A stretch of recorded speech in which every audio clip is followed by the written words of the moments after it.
If you're wondering whether or not Jermaine and I love or still love Nairobi, Kenya, then this video is for you. So in today's video, we're going to be talking about reevaluating us moving to Kenya, living in Kenya, and our purpose for Kenya. And we'll share from my husband's perspective and my perspective. We'll talk about why we moved to Kenya, what our purpose was, how we feel about Kenya, and just to kind of give you some tools if you're thinking about moving here or relocating here. So the first question we're going to start out with is,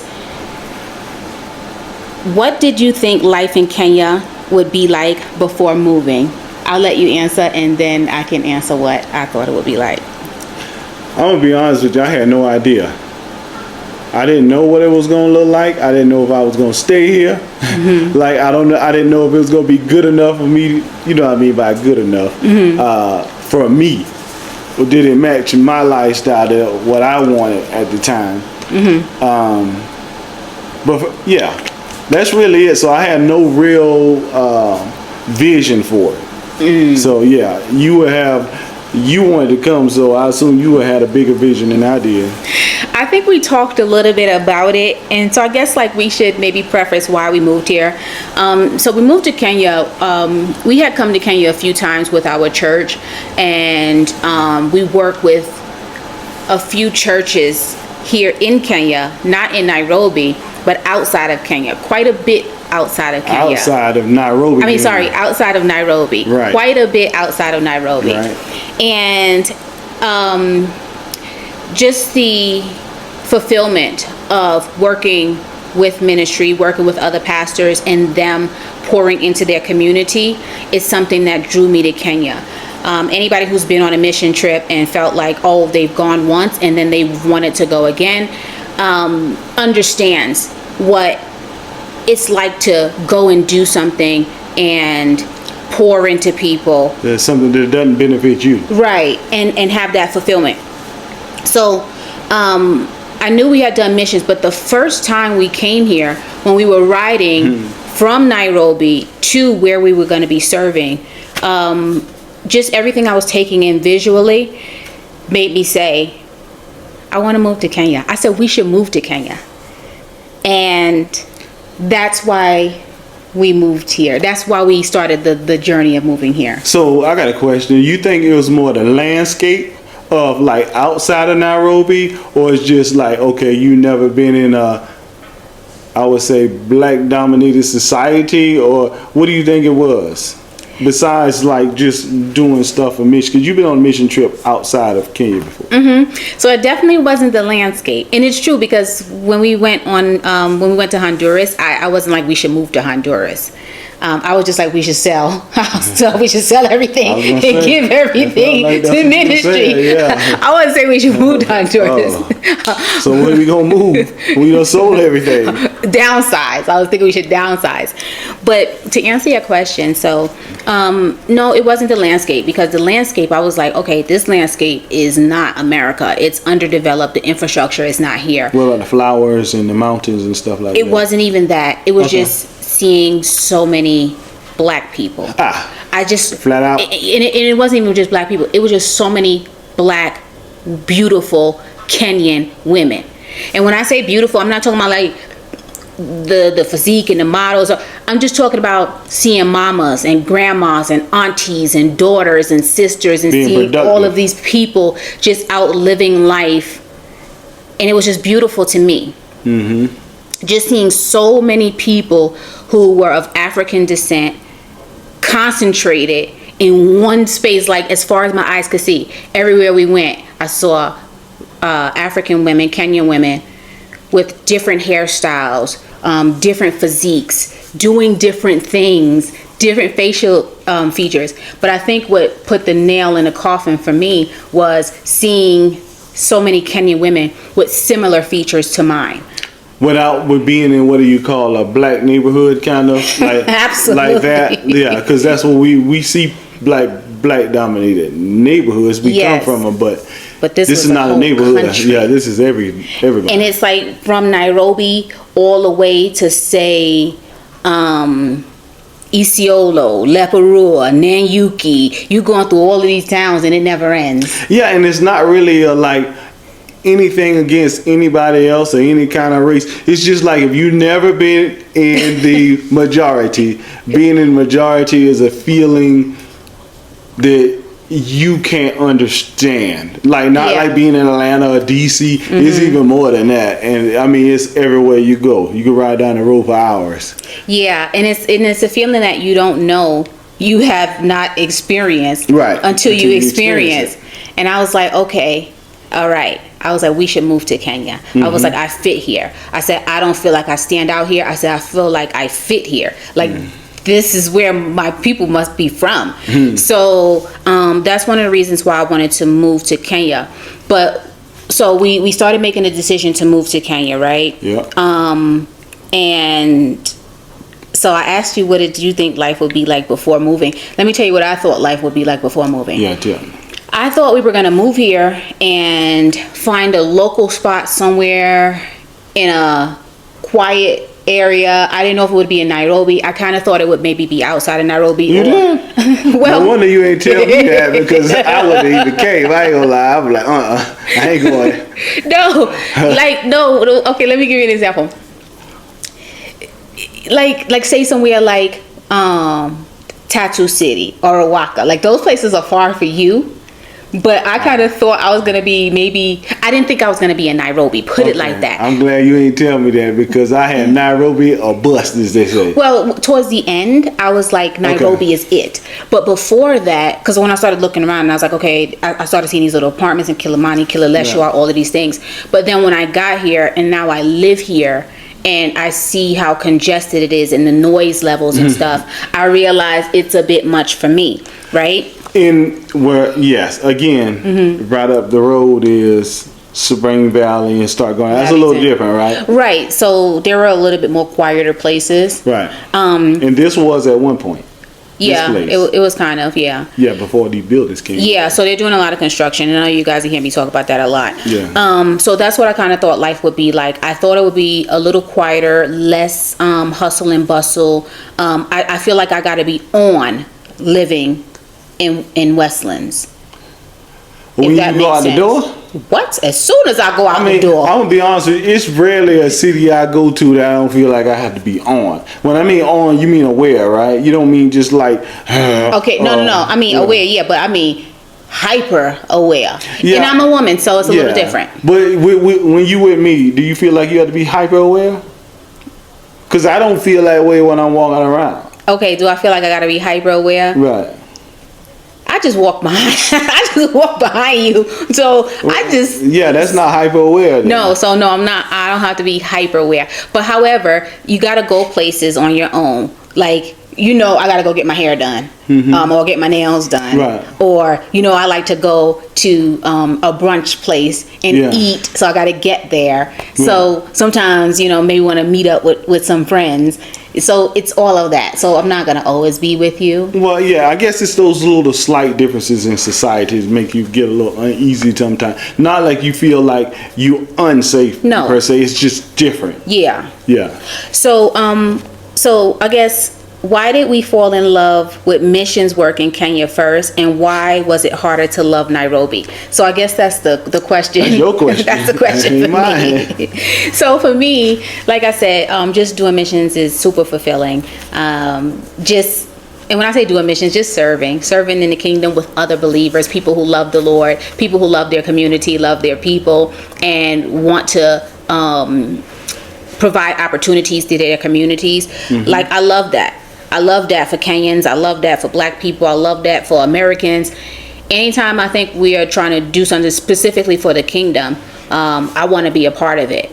And when I was doing it here, because we came with our church from the U.S. First time? Yeah, and second time. Yeah, we've always come with our church from the U.S. So seeing that partnership between our church and the ministers and people here, right? The pastors and ministers here, to me, I thought it was a beautiful thing. And I was glad to be a part of it. And I felt like blessed. And I feel blessed that the Lord has called us to do this particular thing. I think when you say ministry, sometimes people just think you're just going to proselytize, not putting up lights, making sure people their bathrooms out in a remote area, running water, those kind of things. So we ain't just talking about talk, because proselytizing by itself is just like really talk, right? Yeah. To a certain extent, we talking about something, putting action behind it, where generations are going to be helped and changed, and the next generation of kids are not going to be in these particular places without running water. They're not going to know what it feels like to not have running water, right? Or for there not to be trees and fruit trees and stuff like that where they live. So last time we went out there, they were wasting the water, but the little kids, they just out there playing turn the water on and just spray in the water.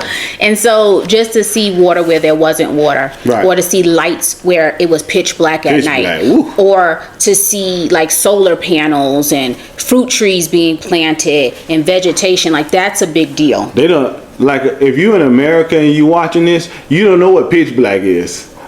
Like, I'm from the South, and I'm from a small town that's like less than 5,000 people. I thought I know what pitch black is, but oh no, because pitch black is, there's not a light for miles and miles and you can't miles. even see in front of you if you don't have a torch or a flashlight. You not seeing and nothing. it's hyenas out there. It's it's just so you don't know. Right. So I fell in love with missions, and I guess like in this season I am working to fall in love with Nairobi, because God placed us in Nairobi, but he called me to missions. And it's not, I realize missions is not exactly what we in America think it is. We think it's us living in villages, but missions is a lot of different things that I've learned that it's just different than what I anticipated. Yep, I love it. I know. I be like, man, time to come back to Nairobi. But I realized like our circumstance is different. You grew up in a major city, so that's not something that is like a bucket list thing for you. Yeah. So I grew up in the country, was almost like, not really a shamba, as they say here, but sort of. I mean, the whole town is almost. But that is my town I love. But when I was a kid, I was like, man, I need to go to where the people are. I used to be dreaming over, and I came to Nairobi. After about 2 days, I was like, ooh, yeah. I said, okay. And the thing about living here as a major city is it's affordable for a lot of people. It is. So it makes it a lot easier to do than versus going somewhere like, now this is not big as New York, but say Atlanta. It's cheaper than Atlanta. So. And it's easier. It's just I just fell in love with the city. Even being called Mzungu, sometimes I know some of y'all think I'm lying, but hey, whatever. You know what? It's something about us being back this last time. I must be fitting in, because I haven't been called Mzungu not one time. I don't even get the same amount of stares I used to. Maybe I'm walking different or I'm looking different. I don't know what it is, but I'm not getting anything. Yeah, it's a lot different. And I want to just piggyback on something Jermaine said. So I was born and raised in New York, so I've always lived in the city, and I've always been used to city noise and, always hearing people outside or cars or whatever. But then when I moved to the South and I met my husband, we got married, he moved me out to what anybody from a major city would call a rural area, but they call it the suburbs now. But it was rural. It was rural when we moved there, because it was still farms and cows and goats and all of that. You like 3 minutes from like what you would call like society. We was just off the side road. Yes, and we moved there at a time where that area was developing. There was still a lot of like farmland and stuff. And over the years it's been bought up and they've built more subdivisions, so it's very much suburban now. Or suburbish. Got in early. Yeah, we got in early. So but the thing is I've gotten used to that, and I consider that quiet, like getting up in the morning and hearing birds chirping and hearing nothing but air. And maybe you'll hear a car honking somewhere off in the distance. And even like say 10, 20 years ago, it was quiet. You would hear crickets at night. Now, I'm tired of them birds. Let's get it cracking. Now I don't hear no birds. I'll wake up and hear some ting, ting, ting. Let's go. People be working on these buildings. Yeah, I'm like, they be hollering. That used to be like the rooster used to wake people up. Not no more. I'm hearing ting, ting, ting, wake me up. That's my alarm clock. So and it's weird because the last time we did a mission outreach, we were in Logo. We were far from here. And in the morning, remember the roosters used to wake us up every morning? And you used to be aggravated. He's like, these doggone roosters early in the morning. But it was so quiet out there. It was quiet. For the roosters, yeah. I was like, man, now we got to get up. We got to go back. I know that I come back, but some on my neck. So, okay, so let's answer another question. How do you fall in love? Okay, that's what I guess I should have did this video by myself because you should have. I'm already here, cuz. Okay, what parts of Nairobi are we learning to enjoy, and what still challenges us? Well, if you come from a Western place, right? I think anything outside of that is going to do it. Mm-hmm. And I don't think Nairobi is really a challenge because when you go towards like the Mombasa Road area, right? It's more like how we grew up. We ain't grew up in no suburban nice place. Not as growing up, and you didn't either. You grew up in a place, and I go there, it look like Mombasa Road over there. To me, it does. It's busy. Mothers out there yelling. You talking about Queens? Okay. You remember, you got two phases. I don't know your Queen phase. But I'm taking you to my childhood area in Queens. Which one I went to the most? You went to both No, because only when we went with the kids and grandkids the one time. Right, we went so there, I'm seeing the Bronx, and I know what that is. That's Mombasa Road. Okay, but that's your experience. Yeah, like you don't know, like you didn't grow up in my 12. experience. Yeah. So, for me, the parts of Nairobi that I'm learning to enjoy, I would say, is the CBD. I would say is the CBD, and I say the CBD because I feel like the CBD has everything you need. You can get your hair done, nails done, massage, you can get electronics, screen protectors, everything you need is in the CBD. And you better be on. Well, you got to be super on when you go to the CBD. But thing that still challenges me is walking. I love to walk. So one thing Jermaine and I do every time we go to a new country and land in a new city is I tell him, I say, okay, I looked at the map. I said, today, when we get to our location, we're going to walk all the way up the road that way, east or whatever way it is. And then the next day we do the next way. Didn't you just take a walk by yourself? And I fell, yes. So that's what I'm saying. I don't feel like I can really do that with these sidewalks here. Yes, I was walking and I did fall. You got to be on, man. Yeah, so that's one thing that still challenges me, that this is not a walkable city unless you move to somewhere like a Gigiri or closer to the UN or like a yes, when we say walkable, it's walkable for Kenyans. Yeah. Because I remember we were way out there Leparua area and I fell. I was walking with my dudes, right? They both from Kenya.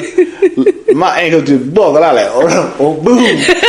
They walking, they're like, sorry. And then when they ain't help me up, I'm getting up fast, but I'm like, their ankles ain't do nothing. Mine just came from under me. Seemed like it. Next thing I know, I was in the rocks. What? That's how I was. I'm just walking. I see the curb. I see some bricks. Then I see it's like not mud, but dirt. And then some bricks stuck in the dirt. And I said, okay. So I got the curb. Then I went to step up on the next brick and it was I guess it was slippery because I flew forward, cut my hand. My bottle went flying. And I looked for some assistance. No, there was none. I'm probably not going to fall in Nairobi. Okay. Because you remember when carry me. Well, I'm from. So like you said, it's dirt over there. It's concrete. It's cement. It's like a mixture. It is where he's from. Yeah. So he's from the trenches. I ain't from no trenches. That's a lie. But like I'm used to not having like all our sidewalks pristine. So I'm not falling here. Well, I feel like it was nothing but rocks. Listen, it wasn't no sidewalk there where I went, so that's why I fell. And I'm used to having sidewalks. There was no sidewalks. It was the curve, right? Then it was dirt and rocks, and it was bricks just randomly in the dirt. It was no sidewalk. Was this in Westlands? Yes. Up there with the Matatus. Yes, this was in Westlands. Near, what's that place called? 9 West. And Alchemist and all that in between that area. And you tumble. Took a tumble. So that's something that still challenges me. So last thing I want to answer is, how do I fall in love with a place that I don't naturally click with, and what does the process look like for me? I think you was clicking at first. I do. Then you got used to it. And now, I think your face is different than I did. Yeah. Yeah, me, I've been ready to roll, and then I got a couple like instances. I was like, man, they keep on. I'm getting out of here. But then I'm like, ain't nobody forcing me out of here. And now I'm back on me, and I'm loving it. So, every place got its good and its bad. So yes, I don't know. Well, and so the process for me is just taking my time, going around, learning the city, learning how to walk these sidewalks, because it just is what it is. Like Jermaine said, if you Kenyan, you could just walk around and whatever. Like me, everywhere I grew up, there was always like pristine sidewalks. So it lets you walk around absent-mindedly almost. Like in the U.S., we can walk around on our phones and you don't even have to look up or look down. You can cross the street. People cross the street with their eyes on their phone because they trust the street lights. They trust that people going to obey the laws. They trust that there's not going to be no hole in the ground or they know where the cracks are if it's any minor cracks. But here, it's like an obstacle course for me, and I'm almost 50. I do know that what you like though, and we kind of stopped at one point. Like you like going to these restaurants where it's like outside, because a lot of restaurants here outside, inside. Mm-hmm. You like those kind of things, and we were doing it, then we kind of stopped doing it because we got kind of busy. Yeah. So yeah, like we did the other day. You like the other day, so like it's just when you come to Kenya, you got to stay. You got to be diligent, however you want to put it. It's kind of the same, vigilant. Yeah. What I said? You put diligent and vigilant together. Yeah. You got to be vigilant. Yeah, vigilant and or diligent. Yes. And planning. Yeah, and you can get comfortable because I am, but you want to make sure you're taking advantages of what like Nairobi has to offer. Else it's just you like in any other place. But when you really delve into it, like, the place we went last week and the week before, both of them were lovely, right? Yes. And it's like I said in another video, it's an exchange. So I'm giving up the like pristine sidewalks and stuff, but there are so many malls here that you can go to. You can go to malls in the CBD where there's different stores on every floor. Right. Or you can go to like one of the like larger malls where there's everything in the mall. You can eat in the mall, you can do activities, you can go to the movies, you could do bowling, it's everything. So it's saying, okay, the city might not be walkable and I may not be able to walk around the city, but I could go to the mall or I can go to a brunch spot. And these brunch spots be kind of big because like, let's take Bao Box, for example. It's so many things to do in Bao Box. They got the mini golf in there. You can sit and eat in there. So yeah, it's walkable, but like I forgot who it was in the comments. So you better walk around like you said with your head down so you can see everything. And I still fell. So yeah, like I said, for me, these sidewalks are like an obstacle course. And like I said, I'm knocking on 50's door. I ain't got no time to be taking no tumbles like that. I think you like your son. I got a little clumsiness in me. Well, not just that. It's like maybe not as coordinated, but I'm fit and I'm active. Yeah, but I think your vision. Well, I don't mean you can't see. It's like, remember our teacher Junior how to drive, and he was just looking like this. He don't even see the stuff in front of him. I don't think I seen the next steps. I saw that little curve. And then I vaguely saw the mud, not the mud, but the soil and the things, but I didn't calculate it. And when I hopped up, it was over. Yeah, I'm already looking. I see them potholes like 100 miles ahead. I'm like, you won't get me pothole. Yeah, so that's been our experience. And right now, like, Kenya is it, y'all. Like, this is where we are. But I have to figure out how to fall in love with Nairobi and figure out, like, how to craft my happy place, like the things I like to do, like taking the things I used to love to do in the U.S. and figuring out where I can do those here. Right. Not saying Nairobi. You dislike it, it's saying you're trying to see where you fit in and make your spot. Yes. Here, like, okay. Yeah. Like figuring out like when I want to write or I want to edit or I want to do something and I want to be outdoors. Where do I go? Or when I want to walk, where do I go? And things like the mall it could be those places or going to a brunch spot or whatever the case may be. Yeah, because things are different. You don't have a house here anymore. It's true. I know you get one, but it's going to be farther out and then we don't have a car here. Yeah, so, and then you're kind of far from other things if you move further out. So we kind of balance the pros and cons.